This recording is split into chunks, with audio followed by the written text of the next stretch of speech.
নমস্কাৰ বন্ধুসকল, আজি এটা সৰু ভিডিঅ'লৈ আপোনালোকৰ মাজলৈ আহিলোঁ। মই আছোঁ বৰ্তমান নুমলীগড় টাউনে হয় এখন। আগতে টাউনখন সৰু আছিলে, এতিয়া ফ'ৰলাইন অহাৰ কাৰণে টাউনখন ডাঙৰ হৈ গ'ল। আৰু মই ভিডিঅ'টো এইটো কাৰণে বনাইছোঁ, যিহেতু পেট্ৰল AC গ'ল বা ডিজেল এখন ABS থাকে চকাত, এই ABS থাকিলে যেতিয়া ব্ৰেক শ্বু যাব, আগতে আমি ব্ৰেকটো আমি ডাউন কৰি দিলেও কোনো অসুবিধা নাছিলে। আগতে আমি ব্ৰেক শ্বু স্ক্ৰু ড্ৰাইভাৰ দি পেলাই আমি ব্ৰেক কৰি দিওঁ।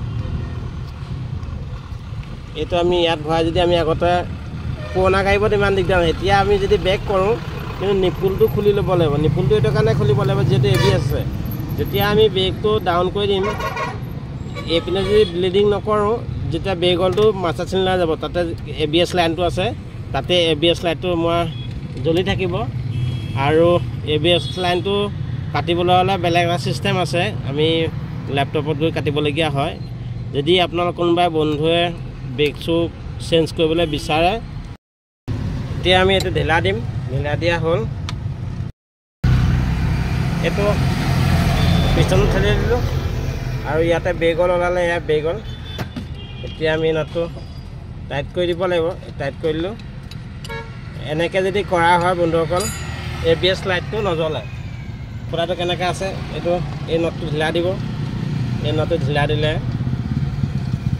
আপোনাৰ এইটো কিনি পালা গ'ল। ইয়াতে ব্ৰেক শ্বুটো থাকে।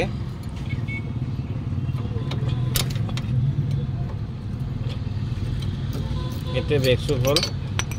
ব্ৰেক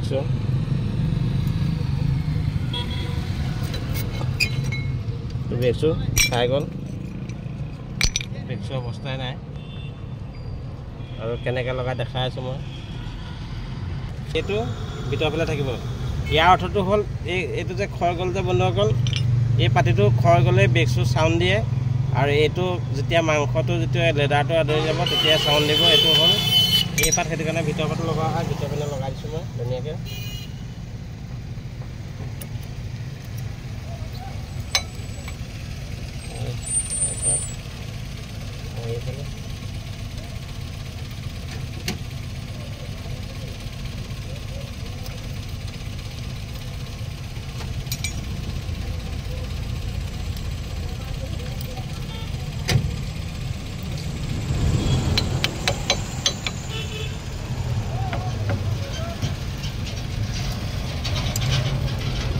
মোবিল ক'ত পাই গ'ল? ব্ৰেকশ্যনৰ মোবিল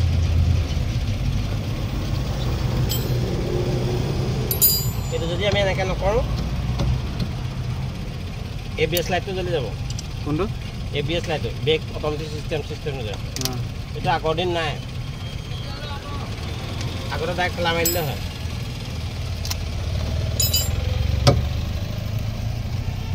আগতে স্ক্ৰুড্ৰাইভাৰত ঠেলা মাৰি দিলোঁ, লগাই দিলোঁ। এতিয়া আগৰ সেইদিন নাই আৰু। এতিয়া এইটো কেনে পালে জনাবলৈ নাপাহৰিব।